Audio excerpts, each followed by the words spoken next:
Vamos a leer el salmo que nos corresponde hoy. Joanita nos va a hacer el favor de ayudarnos a leerla. Salmo 119, del 105 al 102. ¿Ya tienen el salmo? No.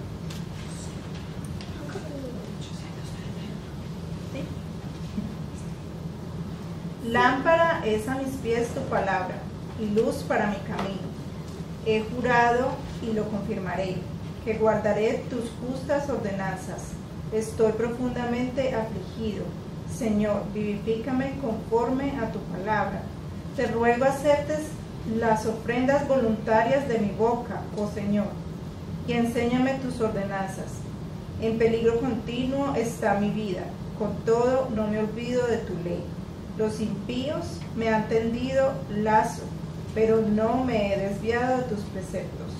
Tus testimonios he tomado como herencia para siempre, porque son el gozo de mi corazón. He inclinado mi corazón para cumplir tus estatutos, por siempre y hasta el fin. Gracias. Con todo no nos olvidamos de su ley. Amén. Bueno, vamos a dar inicio a nuestro estudio. Con toda ánimo para escuchar la palabra de Dios. Vamos a empezar Génesis 17, versículo 15 al 27.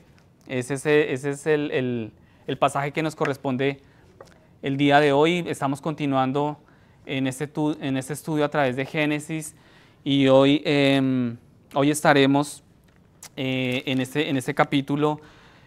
Vamos a recordar que estamos en esta segunda mitad del capítulo. Recuerden que hace 8 días estudiábamos esa primer como sección, ¿no? Porque lo dividimos en dos partes de la semana pasada, y como lo mencionábamos hace 8 días, esta es una parte muy importante del libro de Génesis. Es la clave para entender todo el libro de Génesis.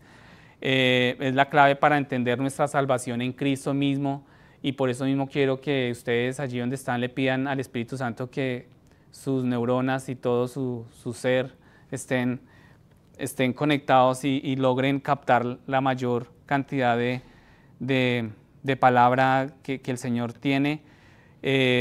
Dios ha venido de nuevo. Vemos hoy que Dios viene de nuevo a Abraham, ¿sí? Recordemos que Dios reconfirmó su promesa de que Abraham tendrá un hijo. Si recuerdan que Dios reafirmó su promesa con respecto a la tierra de Canaán, y Dios le dice a Abraham que el hijo prometido no es Ismael, ¿sí? Sino Isaac. Y eso es un punto también aquí bastante importante y bien claro, ¿no? Ante todo, Dios es claro y se lo deja bastante claro a Abraham. Y Dios le ha dado a Abraham el mandamiento de circuncidar a todo varón de su casa como señal de ¿qué? ¿Cuál es la palabra clave que hemos del pacto? Muy bien, Andresito está ahí, está conectado. Entonces, veíamos que en la sección que leíamos la semana pasada, Dios cambió los nombres, ¿recuerdan?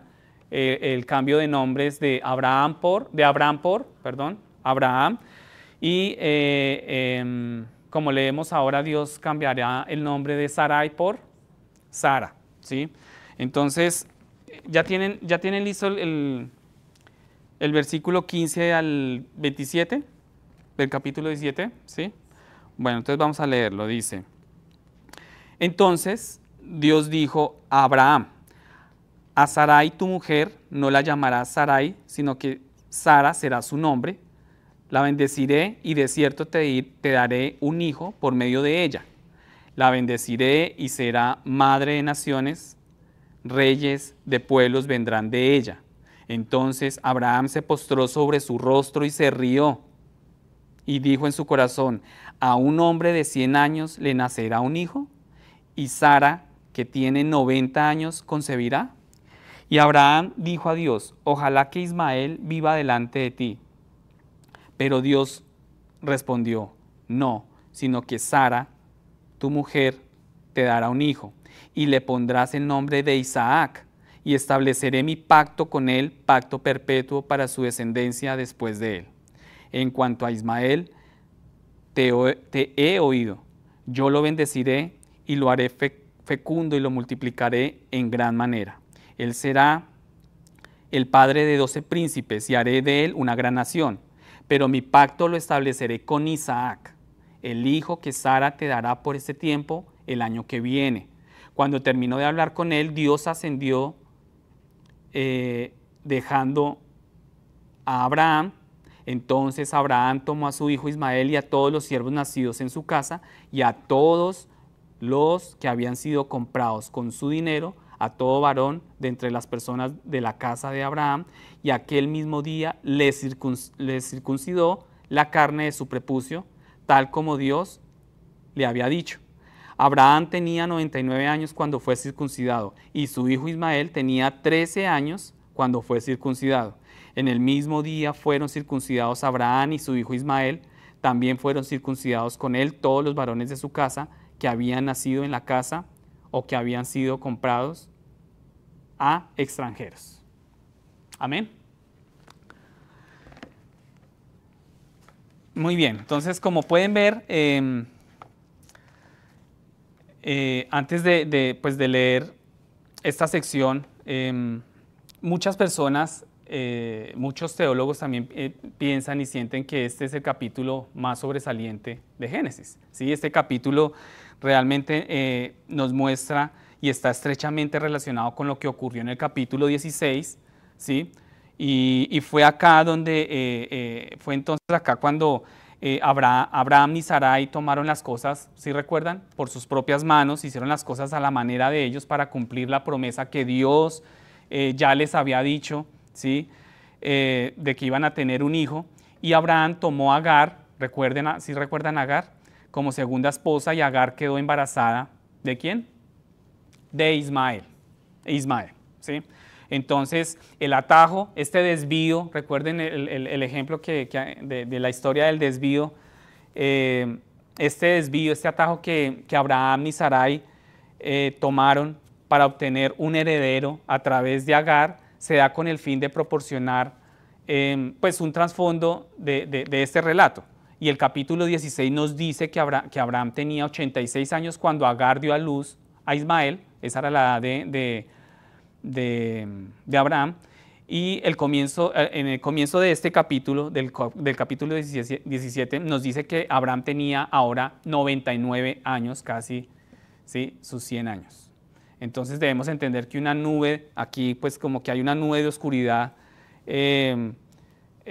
y como una nube triste, ¿no? Oscura, doméstica, ¿no? En el hogar, ha estado persistiendo durante unos 13 años, que más o menos es la edad de Ismael, y también debemos entender que Ismael es ahora un adolescente, ¿sí? Entonces, pues son esos 13 años, Ismael es un niño ya 13 años y Abraham probablemente estaba pensando, bueno, Ismael es el hijo que el Señor me prometió, ¿sí? Ismael está, podemos pensar, ¿no? Que Abraham estaba como apuntando a que Ismael está en camino de convertirse en un hombre, ¿sí? Ya con 13 años. Quizás de pronto Abraham pensaría, bueno, Ismael tomará una esposa dentro de unos años, tendrá hijos, ¿sí? Pero lo que acabamos de leer acá específicamente deja muy claro que Ismael no es, ¿sí? Hay una elección acá. ¿De quién? ¿De Abraham? ¿De quién? De Dios. Es una elección netamente de Dios, ¿sí? Deja claro que Ismael no es el hijo prometido. Entonces, si Ismael no era la respuesta, entonces, ¿cómo llegaría Abraham a ser padre de un gran número de hijos? Esa es la pregunta, ¿cierto? Si Ismael, que era su hijo, que lo estaba viendo de carne y sangre, ¿sí? En ese momento, ¿cómo Abraham llegaría a ser padre de un gran número de hijos? ¿Y quién heredaría la tierra prometida? Esa es la gran pregunta que nos hacemos, porque acá Dios está siendo claro y dice que no va a ser el hijo prometido. Entonces, recuerden que la semana pasada leíamos que Dios vino a Abraham y hizo sus promesas, así como su plan, y mucho más claras que nunca, ¿sí? O sea, Dios fue claro, y Dios fue claro con Abraham y esa promesa la hizo aún más clara, ¿sí? Y Dios cambió el nombre de Abraham por el de Abraham por Abraham.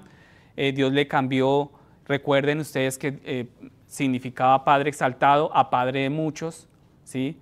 O de multitudes. Dios le dijo a Abraham, te haré padre de muchas naciones, eso está en el versículo 5 de este capítulo. Y Dios dijo también que te haré fecundo y haré que de ti salgan naciones y reyes, eso está en el versículo 6. Entonces, ustedes pueden ver, o podemos ver, que Dios era claro con esta promesa, ¿sí? Entonces, es muy apropiadamente que Dios también cambiara el nombre de Sarai. En el versículo 15 y 16 vemos que muy apropiadamente Dios también le cambia el nombre a Sarai. Y lo primero que debemos entender acá es que Dios está ejerciendo autoridad sobre Sara, tal cual como lo hizo con Abraham al cambiarle su nombre. En la Biblia, cuando tú leas, cuando tú veas en la Biblia cuando nombras a alguien o algo, cuando se nombra en la Biblia, en los relatos de la palabra, que alguien nombra algo, cuando Dios le dio la autoridad a Adán, ¿no? de darle nombre a los animales, ¿no? Toda esta clase de nombramientos, de colocarle un nombre a alguien o algo, muestra que tienes autoridad sobre esa persona o sobre ese objeto, ¿sí? Eso es lo que significa el nombrar, autoridad. Y de aquí Dios está mostrando su autoridad soberana sobre Abraham y sobre Sara. Así como Dios, debemos entender que la autoridad de Dios está sobre nuestras vidas, ¿sí? Él nos ha nombrado a nosotros y estamos bajo su autoridad. Y Él también está mostrando su autoridad en el transcurso de sus vidas, de Abraham y de Sara. Y a continuación vamos a ver que Sarai, que ya es Sara, son formas de la palabra hebrea que significan princesa, ¿sí? Ese cambio de nombre. Entonces vemos que este es un nombre apropiado para una mujer de quien vendrán naciones. Este cambio de nombre, vendrán naciones y reyes, y Dios declara explícitamente que hará esto a través de ella, de Sara, ¿sí? Todos los reyes, desde Saúl hasta Cristo, vinieron ¿de quién? De Sara, ¿sí? Importante eso, y debemos tenerlo claro. Pero el cambio de nombre significa, principalmente este cambio de nombre, lo que significa es que será el camino de Dios y no el de ella. Este cambio de nombre significa, la base fundamental del significado de este cambio de nombre es que son los caminos de Dios y no el de ella. Y uno se podrá imaginar por qué, ¿no? Porque pues Sara trató de hacer su camino, ¿no? De hacer las cosas a su manera, y Dios le dice, no, yo soy el que estoy sobre ti, yo soy la autoridad y los caminos son míos, no tuyos. Bueno, entonces también muy apropiado para nuestras vidas entender que mis caminos no son nuestros caminos. Tu vida no es tu vida, sino tienes una autoridad por encima, que es Dios. Como recordarán, Sara había tomado las cosas en sus propias manos, ¿sí? Para cumplir la promesa de Dios de tener un hijo, y así fue como Abraham consiguió una segunda esposa, así es como Ismael entró en escena, ¿sí? Y este fue su plan, pero no el de Dios. Y es impresionante, y veíamos y analizábamos, el viernes también hablábamos de eso, cómo el plan de Dios es uno, pero el hombre ha querido establecer su plan, más que todas las malas, ¿no? Que a las buenas.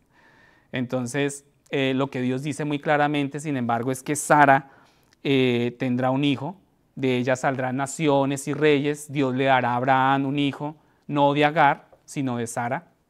Y ese es el plan de Dios, y Él lo está dejando explícitamente claro. Dios es claro. Entonces, después de escuchar esto, Abraham, ¿qué pasa con Abraham? Abraham se ríe, ¿sí? Vemos en el versículo 17, y esto pues genera una cantidad de preguntas, ¿no? Se ríe, ¿no? Como que... Entonces, ahora Abraham sabe que se necesita, uno quizás puede imaginarse Abraham pensando, ¿no? Que él necesitará 9 meses para tener un bebé, ¿sí? Él tiene 99, entonces uno se imagina haciendo esos cálculos, ¿no? Él tiene 99, son 9 meses para tener al bebé, Sara tiene 89 años, ¿sí?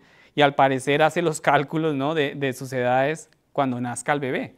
Entonces, algunas personas cuando exponen este pasaje específico piensan que Abraham se ríe con incredulidad. O otros piensan que la risa es de gozo. Pero lo que estamos a punto de ver acá y lo que está a punto de suceder aquí es inaudito porque, y también asombroso, al mismo tiempo es asombroso porque Abraham y Sara ya han pasado la edad fértil. Yo quiero leerles Romanos capítulo 4 lo que dice al respecto de esto. Hasta Romanos, imagínense, estamos en Génesis. Y Dios confirmando, ¿no? En contexto, en Romanos 4, dice, el cuerpo de Abraham estaba casi muerto, ya que tenía unos 100 años de edad, y el vientre de Sara también estaba muerto.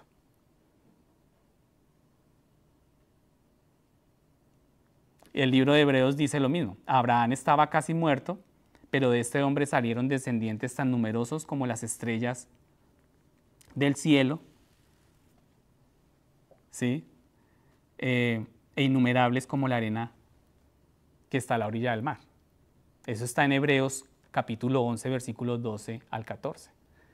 Entonces, es impresionante y es asombroso al mismo tiempo ver cómo algunas personas aquí no sé si ustedes tengan familiares cercanos o amigos, no sé, que han vivido este tema. Algunas personas aquí no tienen hijos o digamos que han estado durante muchos años así y han pasado por muchos intentos de quedar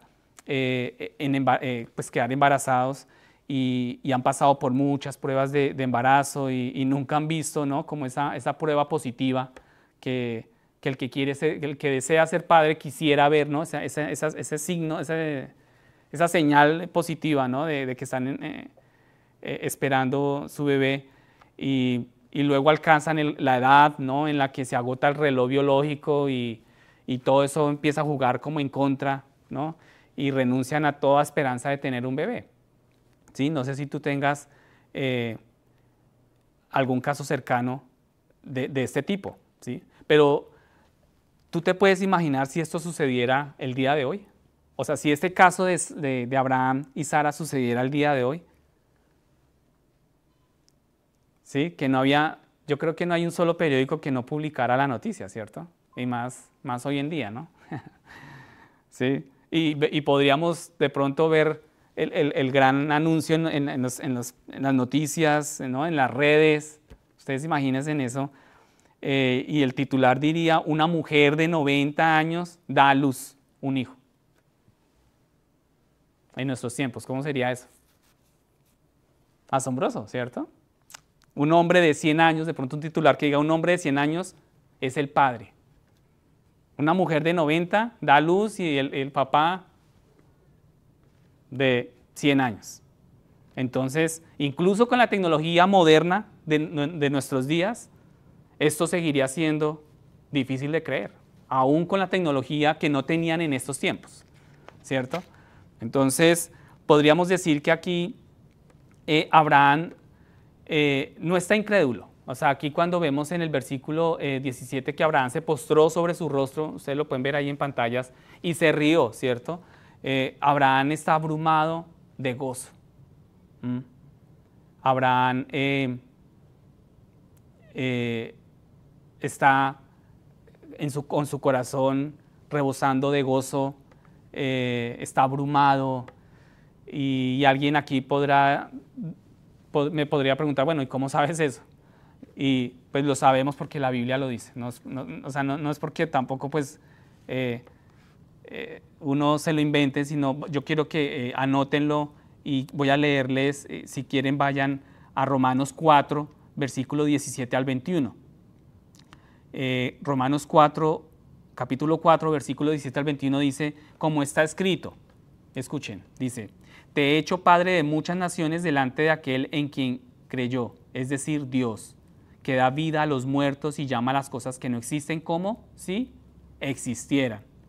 Él creyó en esperanza contra esperanza, a fin de llegar a ser padre de muchas naciones, conforme a lo que se le había dicho, así será tu descendencia.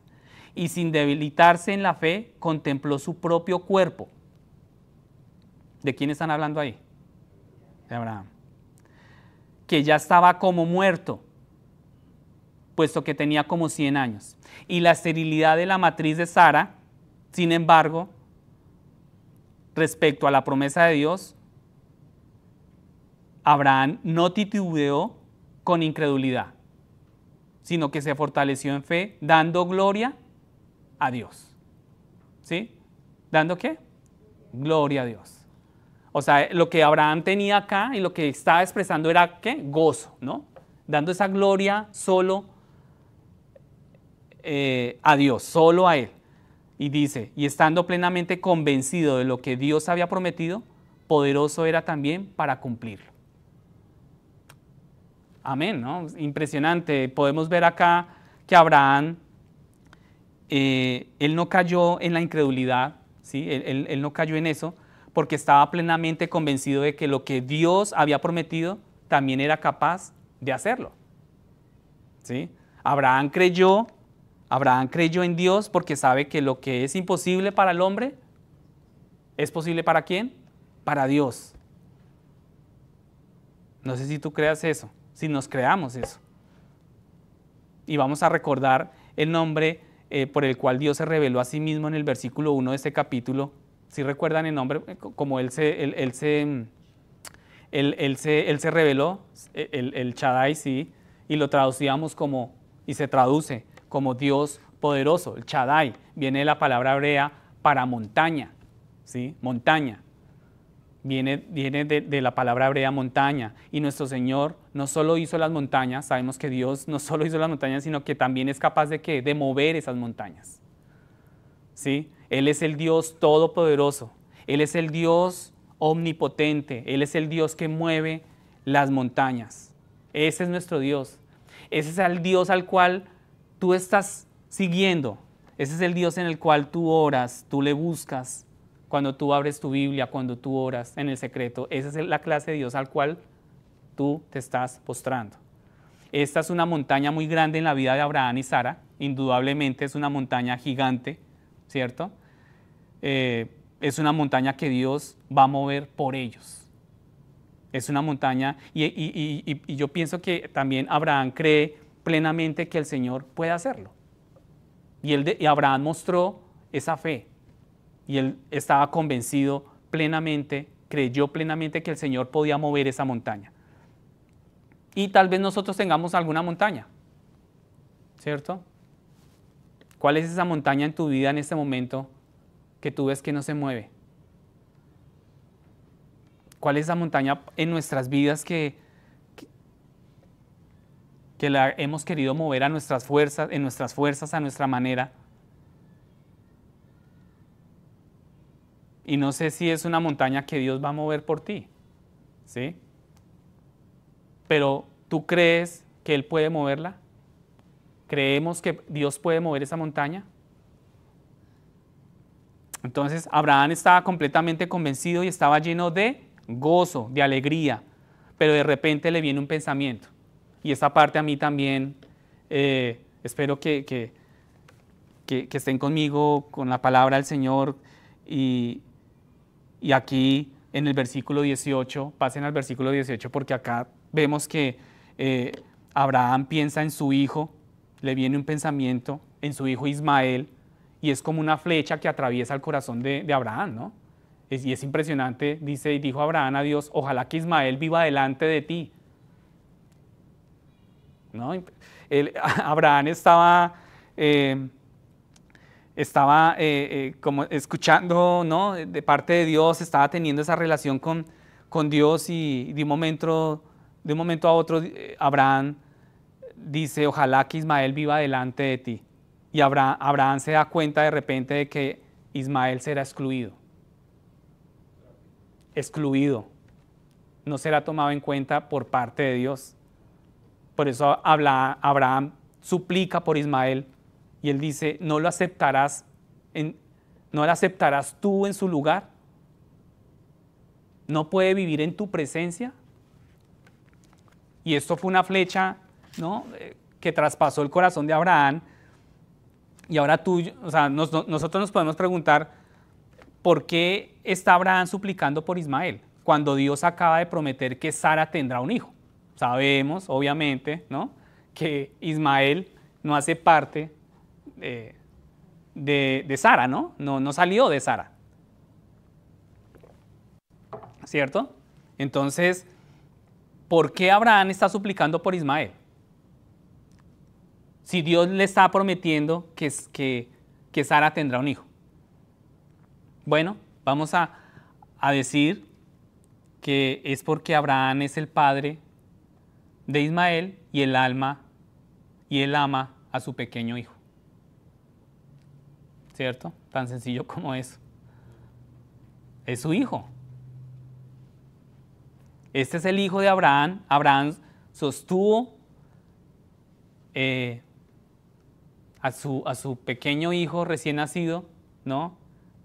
Nosotros nos podemos imaginar él contemplando a su hijo, sus pequeños dedos, ¿no?, recién nacido, todo el proceso que lleva un nacimiento, él ahí pendiente de su hijo. Aquí los que somos padres, aquí todos somos padres, podemos entender eso. ¿Cuántos han estado aquí en el nacimiento de sus hijos ahí, no? Andresito, yo estuve solamente con Mía. Y uno puede, es esa conexión, ¿no?, con nuestros hijos. Uno se imagina a Abraham en todo el proceso del crecimiento de su hijo, de su amado hijo, y ahora Ismael es un adolescente, tiene 13 años, y qué padre nos suplica al Señor que aceptara a su hijo. Aquí Abraham está suplicando el favor, la misericordia para Ismael, hacia Dios. Y el mayor deseo de un padre cristiano, espero que ese sea tu deseo, es que nuestros hijos sean salvos. ¿Cuántos quieren aquí que sus hijos sean salvos?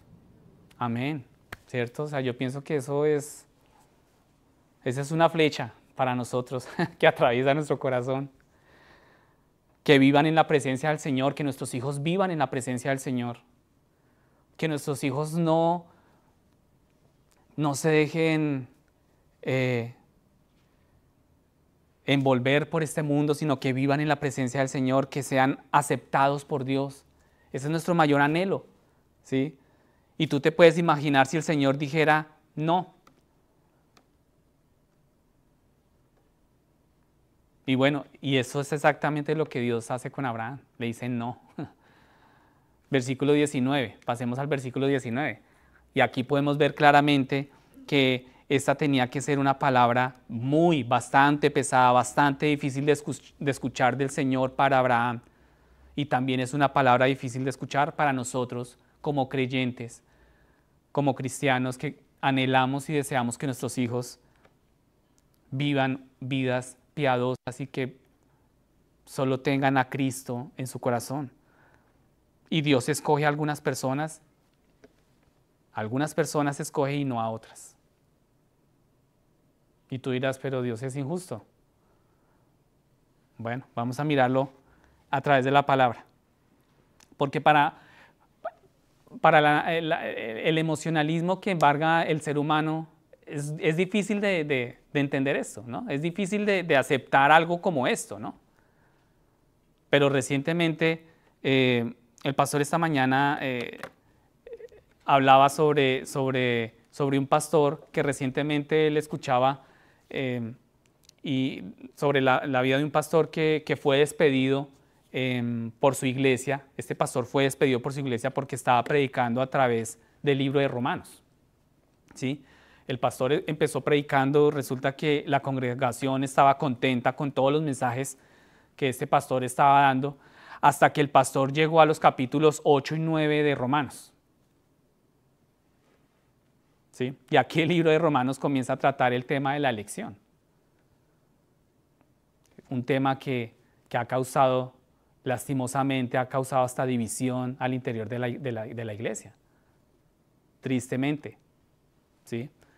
Y aquí el libro de Romanos trata de este tema, y lo que decía el pastor no les gustó, les molestó y despidieron al pastor. Entonces, la elección, en términos simples, es la actividad de la elección de Dios. Y uno puede ver desde Génesis hasta Apocalipsis que Dios elige. ¿Sí? Eligió a Noé, eligió a Moisés, eligió a un David, a un Jacob. Es la actividad de Dios. Dios tiene un conocimiento completo y perfecto. No nosotros. Nosotros no tenemos ese conocimiento completo y perfecto. Nosotros no lo tenemos. Él ha mirado hacia adelante a través del tiempo y conoce a cada persona que será salva y a cada persona que no será salva. Dios tiene un poder completo y total, y Él ha determinado cada evento de antemano. Dios ha elegido traer a la existencia un mundo en el que algunas personas irán al cielo y otras al infierno. ¿Sí? Y Dios ha escogido quiénes serán esas personas. Permítanme leerles sobre la doctrina del propósito de la gracia de Dios. Voy a leerles este segmento. Dice: la elección es el propósito de la gracia de Dios, según el cual Él regenera, justifica, santifica y glorifica a los pecadores. Es consistente con el libre albedrío del hombre e incluye todos los medios relacionados con el fin. Es la gloriosa expresión de la bondad soberana de Dios y es infinitamente sabia, santa e inmutable. Excluye la jactancia y promueve la humildad. Yo pienso que la elección se resume para mí en esta frase, ¿no? La elección de Dios es algo que le compete a Él, no a nosotros. Es de Él, ¿no? Y eso definitivamente arranca de nosotros toda jactancia, ¿verdad? Y promueve la humildad. Que pues finalmente eso es lo que el hombre no le gusta. No le gusta ni la humildad y por el contrario le gusta jactarse.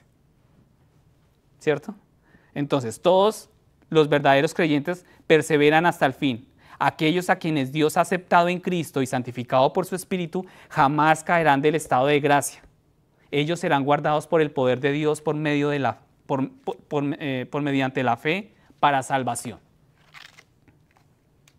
Entonces, lo que vemos y necesitamos tener muy claro es que Dios está diciendo: no aceptaré a Ismael, ¿cierto? Isaac es el elegido. Y veo caras y yo sé que uno dice, pero no, eso a mí no me, ¿cierto? Mi mente no alcanza como, o sea, no entiendo eso. Pero Dios escogió a Isaac. Confirmaré mi pacto con Isaac, no con Ismael. Esa es mi elección, dijo Dios. Voy a leerles Efesios 1, capítulo 1, versículo 4. Los creyentes han sido escogidos en Cristo antes de la fundación del mundo. Eso dice Efesios. O sea que nosotros podemos imaginarnos que todo lo que Dios ha hecho, un ejemplo, cuando le dijo a Noé, construye el arca, ¿saben por quién Dios planeó eso, construir el arca? ¿Para salvar a quién? Para salvarte a ti y salvarme a mí. Porque dice acá que escogidos en Cristo antes de la fundación del mundo. Dios te escogió, nos escogió a nosotros antes de la fundación del mundo. Dios ha hecho un pacto eterno con nosotros. Y yo quiero que tú medites en eso. Dios ha hecho un pacto eterno con nosotros y Dios ha escogido traer este pacto a través de Isaac y no de Ismael. Ese pacto eterno con Cristo, Dios lo hizo en la antigüedad a través de Isaac y no de Ismael. Ahora ustedes pueden decir, bueno, pero ¿qué hay de Ismael? Porque Dios le hizo algunas promesas a Ismael. ¿Sí tomaron atención cuando Dios le hizo promesas a Ismael? ¿Cierto? ¿O es que ahora ustedes podrán decir, bueno, o sea que esas promesas entonces para la caneca, para la ventana, por la ventana, botarlas? No, no es así. Pasemos al versículo 20 al 21. Dice, Dios va a cumplir las promesas que hizo acerca de Ismael, ¿sí? Dios hizo unas promesas para Ismael. En el capítulo 16 Dios dijo que multiplicaría su descendencia, ¿sí? Capítulo 16, versículo 10, y Dios va a cumplir esa promesa. Dios la va a cumplir con Ismael. Y Dios hará exactamente lo que ha dicho, pero Ismael no es el hijo del pacto. Y la promesa de Dios de un hijo, y un hijo muy particular, es vital para nuestra comprensión de la salvación en Cristo. Y este es un entendimiento muy importante en nuestras vidas como creyentes, en nuestras vidas cristianas, porque solo hay una manera de entrar al cielo, y es solo a través de ¿quién? De Jesucristo. Hay muchas personas en este mundo que pueden parecer tener bendiciones o tener prosperidad, pero eso no significa que es salvación o que vayan a entrar al cielo. ¿Cierto que no? Nuestro Señor dijo en Juan 14, 6, dice, yo soy el camino y la verdad y la vida, y nadie viene al Padre sino por mí, por el Hijo. Yo soy el camino y la verdad y la vida. Ahora, yo sé que ustedes, por lo menos yo particularmente, yo me memoricé Juan 3.16. ¿Cuántos se han memorizado Juan 3.16, no? Todos, yo creo que, todos no sabemos ese pasaje. Cualquier persona creyente cristiana, yo creo que tiene idea del pasaje. Y saben que Cristo es el Hijo que Dios ha prometido.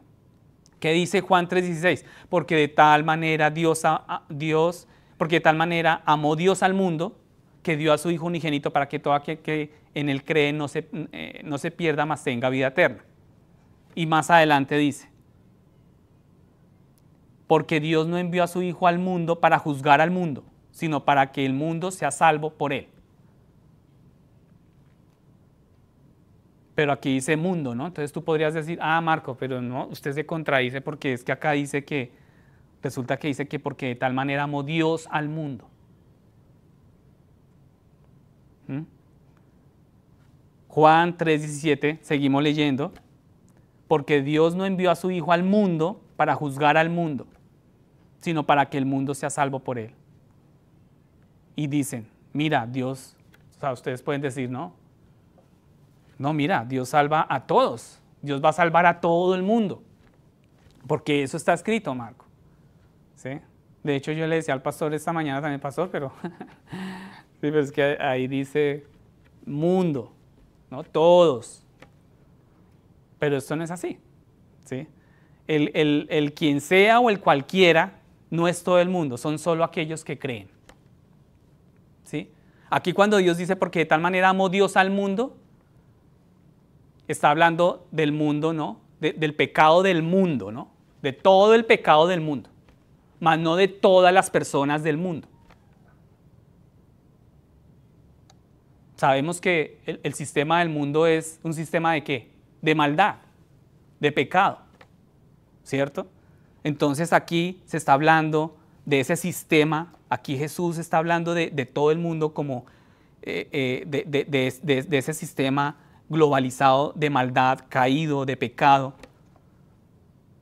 Pero aquí en particular no es todo el mundo, sino son solo aquellos que creen Y lo que sucede con aquellos que no creen queda claro en el siguiente versículo. Seguimos en Juan 3:18, dice, el que cree en él no es condenado, ¿sí? Pero el que no cree ya ha sido condenado. O sea, tú puedes ver aquí dos grupos. Aquí tú ya ves dos separaciones acá. Un grupo particular que es el que no cree y el grupo que es el que cree. O sea que aquí no es que todos se van a salvar, porque dice Juan 3:18, el que cree en él no es condenado, pero el que no cree ya ha sido condenado. O sea que hay unos que se condenan y hay unos que no, porque no ha creído en el nombre del unigénito Hijo de Dios. Entonces, el Señor deja muy clara su posición a Abraham.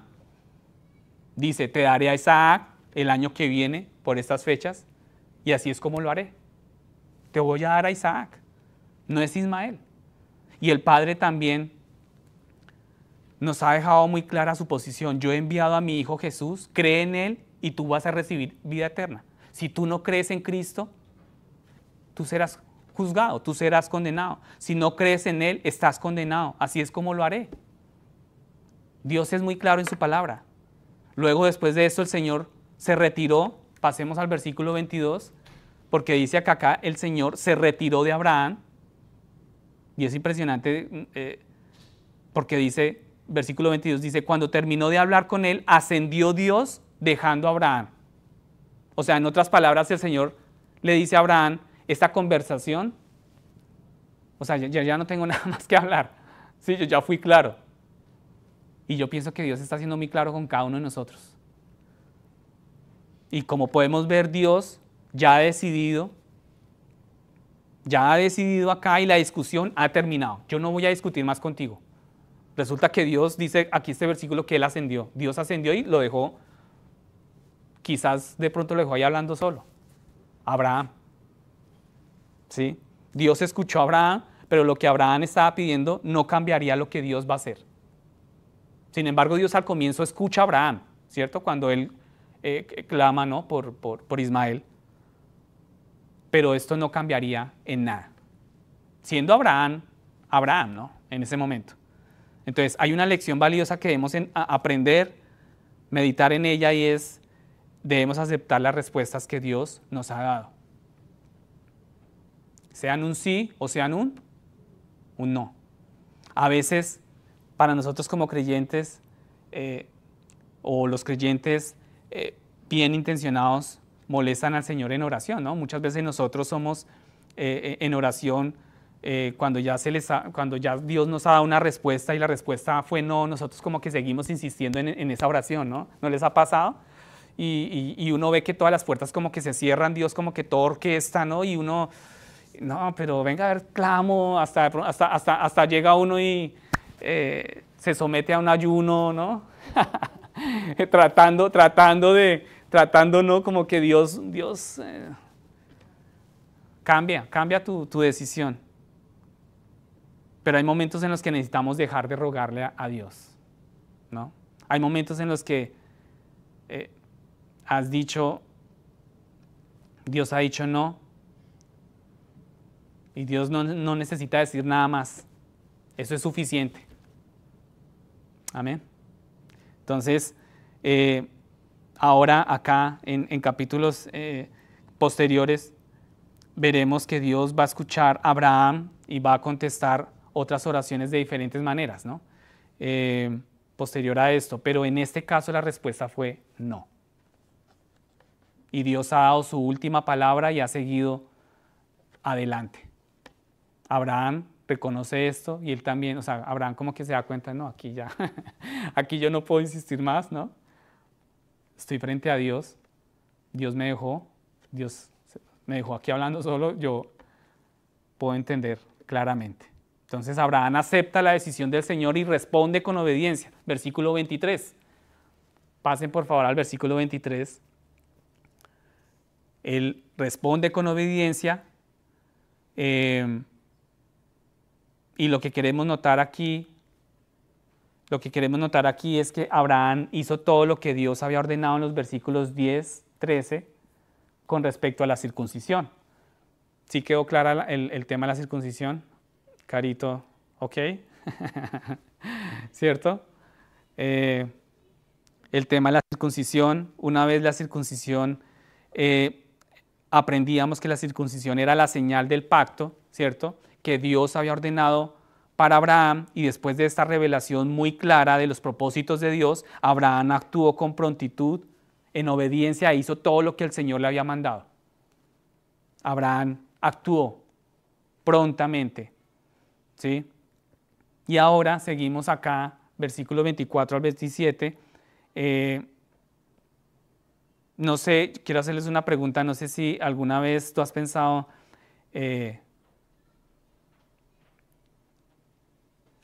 lo que una circuncisión representa. No sé si hace 8 días que hablábamos de la circuncisión, lo que representa para un hombre adulto una circuncisión, ¿no? O sea, aquí los hombres ya hicimos caras como, ¿no? Abrimos los ojos y demás, ¿cierto? Es muy dolorosa. Sabemos que la circuncisión es muy dolorosa para un hombre adulto. Obviamente, también sería dolorosa para un bebé, pero al menos, pues digamos que el bebé no sabe lo que viene y... Sí, exacto. Pero el hombre adulto, por otro lado, es plenamente consciente del dolor que esto causa, ¿no? Y uno se imagina en estos tiempos de Génesis, no creo que existiera, ¿cómo se llama esta medicina para no sentir dolor? ¿Anestesia? Anestesia, no creo, ¿no? No sé. Pero a pesar del dolor, Abraham obedeció completamente la instrucción del Señor y se circuncidó a sí mismo y a todos los demás varones de su casa. Y entre ellos estaba ¿quién? Ismael, de 13 años, fue circuncidado. Entonces, recuerden que hace 8 días hablábamos que esta circuncisión para nosotros representa la circuncisión de nuestro corazón. ¿Les ha dolido cuando Dios circuncida? ¿Han derramado lágrimas? Uno derrama lágrimas cuando Dios quiere quebrantar algo en nosotros, y esa circuncisión es necesaria, y Dios nos llama a circuncidar nuestros corazones. Abraham también lo hizo de inmediato. 2 veces se nos dice que fue ese mismo día. En 2 veces se nos menciona aquí que Abraham lo hizo de inmediato. Ese mismo día Abraham no demoró en su obediencia, como a veces nosotros sí lo hacemos. Nosotros sí divagamos, nosotros sí le damos vueltas a lo que Dios nos ordena, nosotros queremos imponer nuestra ley, imponer nuestros deseos. Abraham no demoró, y especialmente cuando sabemos que la tarea que tenemos por delante será dolorosa. No queremos tomar esa decisión porque sabemos que va a ser dolorosa. Pero la verdad es que habrán momentos cuando hacer lo que el Señor ha ordenado será doloroso, y lo sabemos de antemano, pero habrá momentos cuando debemos tomar esas decisiones aún a pesar de saber que son dolorosas esas decisiones. Y esa es la gran verdad. Pero la obediencia incluso frente al dolor debe ser nuestra respuesta. La obediencia incluso en el dolor, incluso cuando a ti te duele, incluso cuando tú derramas lágrimas delante de Dios, que solamente Dios las ha visto, ahí esa debe ser nuestra respuesta, nuestra obediencia. Y es la forma en que mostramos nuestro amor al Señor. ¿Cómo tú muestras el amor hacia tu Dios? Obedeciendo. ¿Cómo? Obedeciendo. Entonces es la forma en que mostramos nuestro amor al Señor. Y así es como nuestro Señor nos ha mostrado su amor. ¿Cómo Él nos ha mostrado su amor? ¿Cómo Él obedeció? En la cruz. Fue muy doloroso para Cristo. ¿Tú crees que no fue doloroso para Él? Tomar los clavos de sus manos, de sus pies, abrazar la cruz. Fue doloroso ser azotado, golpeado, fue doloroso ser abandonado, insultado, rechazado, fue doloroso soportar la ira de Dios por nuestros pecados. Fue doloroso para Él sentir el rechazo de su Padre. Fue doloroso. Pero si nuestro Rey y Salvador se sometió, obedeció como respuesta frente a ese dolor, su respuesta fue obedecer, nosotros ¿por qué no obedecemos? Si tú estás siguiendo a Cristo, estamos siguiendo a Cristo. Pero Jesús lo hizo voluntariamente y lo hizo obedientemente, plenamente consciente del dolor. Él sabía lo que se le venía adelante. Él tenía por delante dolor. Ahora, no obedecemos a Dios para ser salvos, ¿cierto que no? No obedecemos a Dios para ser salvos. ¿O cuántos vienen aquí a la iglesia para ser salvos? Pero cuando conocemos el amor que Dios tiene por nosotros, debemos querer hacer lo que Él dice, como un acto de agradecimiento y gratitud. Amén. Debe ser la meta suprema de nuestras vidas, obedecer al Señor. Pero para hacer eso primero debemos conocer su amor hacia nosotros. Entonces, esto me pareció también muy interesante. Voy a hacerle vamos a hacer como un test, ¿no? Como una clase de preguntas. Tú vas a ir chuleando o, ¿no? X, a la que no. Sinceramente, ¿no? Nadie va a empezar a mirar, ¿no? Los apuntes del otro. Primer pregunta. Son preguntas de fe para ver si conoces el amor de Dios en tu propia vida. ¿Listo? Primero, ¿es la pérdida y la ausencia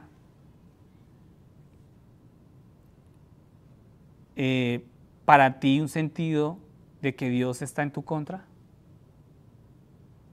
¿Es la pérdida y la ausencia para ti un sentido de que Dios está en tu contra?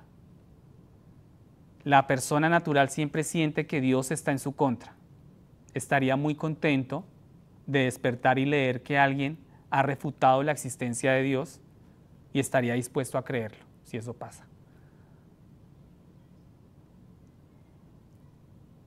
Cuando tú te sientes solo, cuando tú pierdes algo,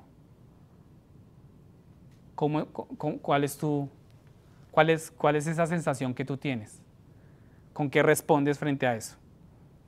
El hombre natural está en enemistad con Dios porque siente que Dios está en su contra, ¿cierto? Y es por eso que cuando algo sale mal, cuando nos sale mal algo a nosotros, ¿qué decimos? Pero ¿por qué Dios permitió esto? Sí, esa es la frase, ¿no? Ya que de cajón nuestra, pero ¿por qué Dios está haciendo esto conmigo?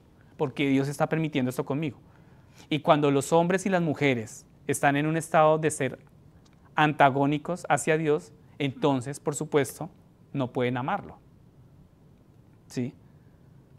Entonces, una de las primeras pruebas en las que empieza como en lo más bajo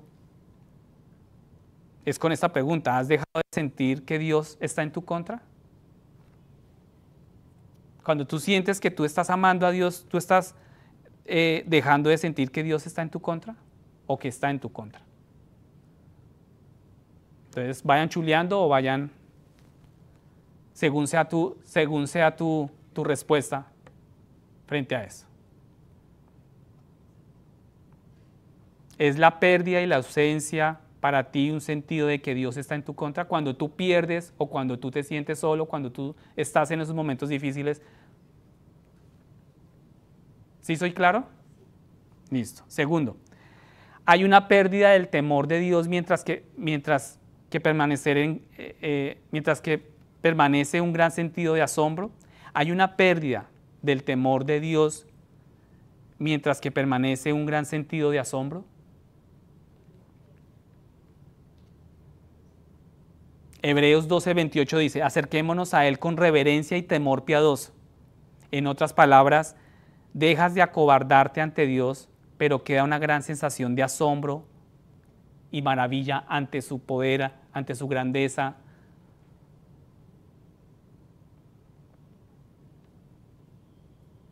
O sea, tú ves a Dios con asombro o con ese temor. Tercero, ¿hay un sentido y entendimiento de que Dios está por ti? Tú tienes claro y hay un sentido en ti claro y entendimiento claro de que Dios está por ti.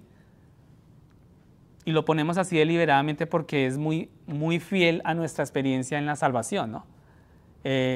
Llegas a conocer su bondad hacia ti y sabes que Él te ama y se preocupa por ti. ¿Hay un sentido en ti y un entendimiento de que Dios está por ti?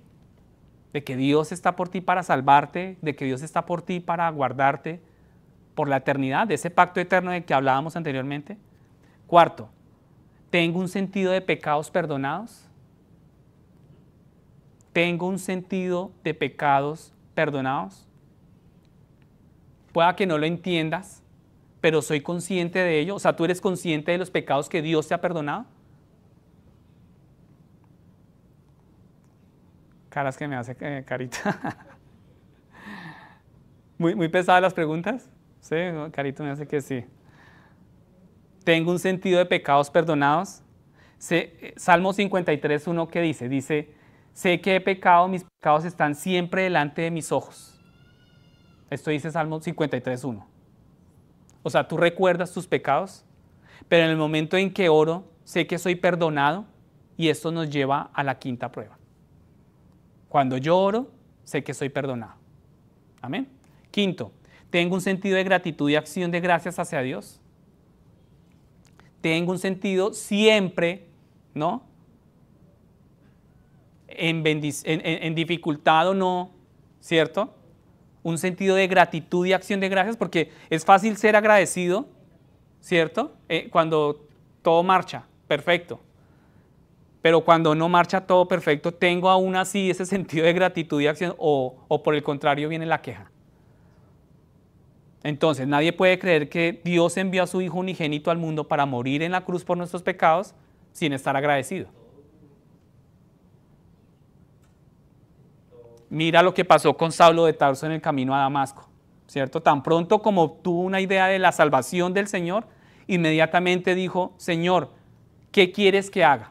O sea, impresionante, Saulo de Tarso en Hechos 9:6, inmediatamente él tuvo esa idea de salvación de Cristo, dijo, Señor, ¿qué quieres que yo haga?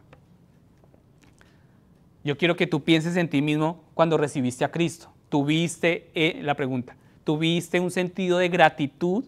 ¿Querías alabar a Dios? ¿Querías servirle cuando tú conociste a Cristo? Sexto, ¿tengo un odio creciente hacia el pecado? ¿Tengo un odio creciente al pecado? A veces pienso que no hay mejor prueba de salvación y amor por Dios que esta. Si odias el pecado en el mundo y en tu propia vida, entonces eres como Dios. Estás siguiendo a Dios. Vuelvo y repito. A veces pienso que no hay mejor prueba de salvación y amor por Dios que esta. Si odias el pecado que Dios odia en el mundo y en tu propia vida, entonces eres como Dios. En Habacuc 1:13, las Escrituras nos dicen que Dios odia el pecado. Dice, sus ojos no pueden mirar el pecado. Sus ojos no lo pueden mirar. Si tienes un odio creciente hacia el pecado es porque Dios y su amor están en tu corazón, están en nuestro corazón. Séptimo, ¿tienes el deseo de agradar a Dios y vivir una vida piadosa que le agrade a Él? ¿Tienes ese deseo de agradarle a Dios y vivir una vida piadosa que le agrade a Él? La realización de su amor debe hacer que no solo odies el pecado, sino que desees, ¿no? Es un deseo, vivir una vida santa y piadosa. Juan 14:21 dice, el que tiene mis mandamientos y los guarda, ese es el que me ama. El que tiene mis mandamientos y los guarda, ese es el que me ama. Octavo, ¿tienes el deseo de conocer mejor al Señor y acercarte más a Él? ¿Tienes ese deseo profundo de conocer mejor al Señor y acercarte más a Él? ¿Quieres conocer mejor a Dios? ¿Esa sensación está todo el tiempo en ti? ¿O por el contrario tú dices, no, yo ya me las sé todas y no necesito más, ¿no? ¿Es la mayor ambición de tu vida? ¿Quieres acercarte más a Él y tener una relación más íntima con Dios? Si tienes el más mínimo deseo de esto y estás haciendo algo al respecto, entonces conoces el amor de Dios hacia ti. 9, voy a formular esto en negativo, ¿sí? Esto es para que se entienda mejor, porque digamos que esta puede ser la prueba más importante de todas. Dice, ¿te arrepientes conscientemente de que tu amor hacia Dios sea tan pobre? ¿Te arrepientes de que sea tan pequeño y deseas amarlo más? ¿Tú te arrepientes de que sea tan pequeño y deseas amarlo más? Si te sientes infeliz al pensar que no amas a Dios como deberías y quieres cambiar eso, es una prueba maravillosa de que tú amas a tu Señor. Si tú te sientes infeliz al pensar que no amas a Dios como deberías y quieres cambiar eso, ahí tú ya empiezas una prueba maravillosa, asombrosa en tu corazón de que tú lo amas. Dios empezó a hacer ese cambio en tu corazón. Significa que conoces su amor hacia ti en Cristo. Y la última prueba es esta. ¿Disfrutas de oír estas cosas y te deleitas en oír acerca de Cristo? ¿A ti te deleita? ¿Nos deleita oír de Cristo? ¿Nos deleita conocer a Cristo en su palabra? Y se me viene algo en este momento. A mí me deleito yo en los momentos de dificultad, porque recuerden que los momentos de dificultad, de disciplina de Dios, me hacen más semejante a la imagen. O sea, Dios lo permite para que yo sea igual a ¿quién? A Cristo. ¿Yo me deleito en eso? En oír acerca de Cristo y parecer a Cristo. Y esta es una de las mejores pruebas, ¿cierto? Y hay ciertas personas en este mundo que desgraciadamente, hay muchas, ¿no? A las que todo lo que hemos estado diciendo les parece aburrido, ¿no? Todas estas clases de preguntas, hay personas, hay corazones, como lo dice la palabra, que están entenebrecidos, ¿no? Y sus mentes vanas, y están espiritualmente, ¿qué? Muertos. Así que cualquiera que sea tu estado, ¿no? No sé cuántos cuántos chulitos, así cualquiera que sea ese estado de emociones, si tú puedes decir que disfrutas escuchando estas cosas y escuchando acerca de Cristo, si puedes decir, si tú sinceramente en tu corazón, tú puedes decir que hay algo en tu corazón, que hay cosas que están marcando esa diferencia en ti, entonces podemos decir que tú estás en ese camino de conocer el amor de Dios que tiene por tu vida. Amén. El Nuevo Testamento también nos da una maravillosa interpretación. Gálatas 4 es una interpretación de los acontecimientos que hemos leído en Génesis capítulo 16 al 17. Gálatas 4 del 22 al 27 nos dice claramente estas cosas. Los dos niños representan dos nacimientos. Ahí en Gálatas habla sobre dos niños, representan dos nacimientos. Ismael es nuestro nacimiento en la carne e Isaac es nuestro nacimiento por el Espíritu, ¿sí? Ismael representa ese nacimiento en la carne, Isaac ese nacimiento por el Espíritu.